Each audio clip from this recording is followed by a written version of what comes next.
Mère Teresa, sainte de l'ombre ou icône controversée. Mère Teresa est, pour le monde entier, le visage de la charité. La sainte des pauvres, prix Nobel de la paix, icône sacrée.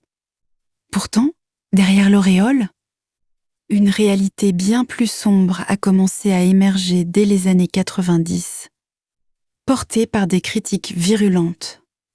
Aujourd'hui, nous allons déconstruire le mythe pour regarder ce que les archives et les témoignages ont révélé sur la gestion de ces missionnaires de la charité.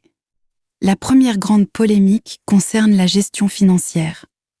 Des enquêtes, notamment celle du magazine Stern et les travaux de Christopher Hitchens, ont soulevé des questions embarrassantes.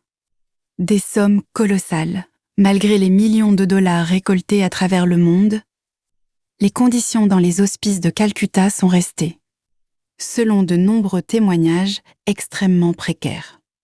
L'absence de transparence. Les fonds n'étaient pas réinvestis dans des infrastructures médicales modernes. Mère Teresa préférait une théologie de la souffrance. Pour elle, la douleur avait une dimension rédemptrice. L'argent, souvent reçu de donateurs douteux ou de dictateurs, semblait servir davantage à l'expansion de l'ordre qu'au confort des malades. C'est sans doute le point le plus choquant. Des médecins et bénévoles ayant travaillé.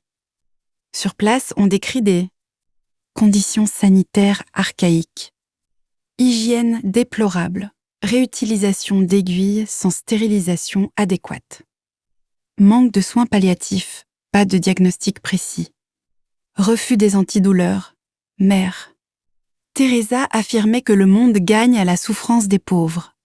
Cette vision mystique l'a poussée à refuser des investissements qui auraient pu soulager réellement les mourants. Pour beaucoup, ce n'était pas un hospice pour soigner, mais un mouroir où l'on baptisait les mourants sans leur consentement, souvent à leur insu. 3.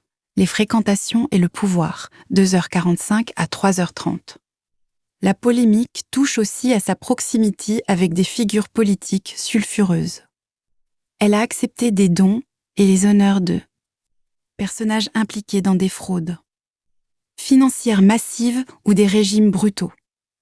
Elle utilisait son influence pour protéger son ordre, fermant les yeux sur l'origine de l'argent, tant que celui-ci servait ses objectifs spirituels et expansionnistes.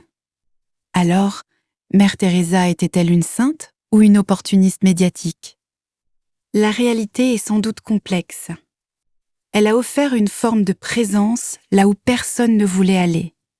Mais elle a aussi imposé une vision de la misère qui, au final, maintenait les pauvres dans leurs conditions au lieu de chercher à les en sortir. Faut-il célébrer la femme qui a mis la pauvreté en lumière ou critiquer celle qui a fait de la souffrance un fonds de commerce spirituel? Le débat est ouvert. Et vous, quel regard portez-vous sur cette icône aujourd'hui?